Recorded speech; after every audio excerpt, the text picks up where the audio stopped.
Welcome to the 3-Minute Drill. Joining us today is James Mann, author of The Obamians, an account of Obama's foreign policy team, its beliefs, trials, and errors. We'll be using the official timepiece of the 3-Minute Drill, a Spider-Man wristwatch, which will go to Mr. Mann after he's answered a few questions in 3 minutes or less. Welcome. What's driving Obama's foreign policy? Popularity or principle? I would say principle, but there's no one Obama doctrine. The Obamians don't want to hear about Vietnam. Why not?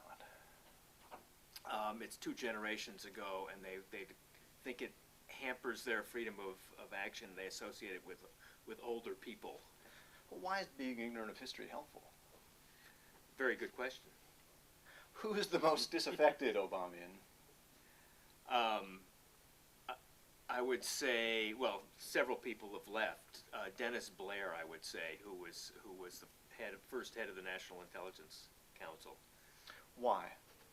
Why most disaffected? Because Obama let him go without explanation and gave him what I would call the Greg Craig treatment, which was you can choose your own explanation for why you left. Obama said he'd do a lot of things that he didn't do. Does that make him a hypocrite? By the standards of politicians, no. His critics say he assumed that the nation's in decline. Is that fair of him to say? No, that's really not unfair. I mean, that is not fair. That is not fair. Yeah, yeah. Now, Muammar Gaddafi, he gave up nukes in exchange for us leaving him alone, basically. Mm-hmm. Then we didn't leave him alone. Did we double-cross him?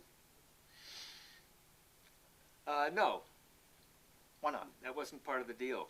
Mm-hmm. The deal was that he would give up nukes.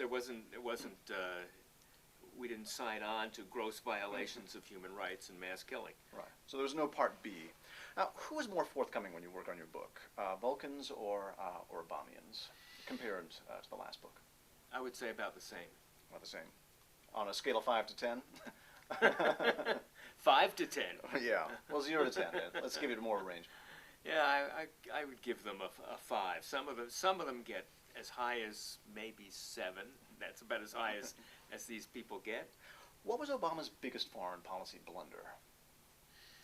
I think by their own admission, they screwed up the Middle East. That's number 1, and number 2 would be their failure to support the Green Movement in Iran after the elections in 2009. Has he hit his stride now?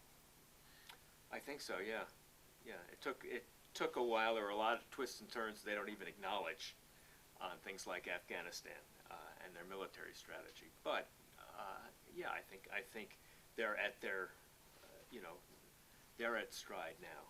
So they're ready to roll. Yes. The author is James Mann. The book is The Obamians. Thank you for being in the 3-Minute Drill. And here's your wristwatch. Thank you. Thank you. All right.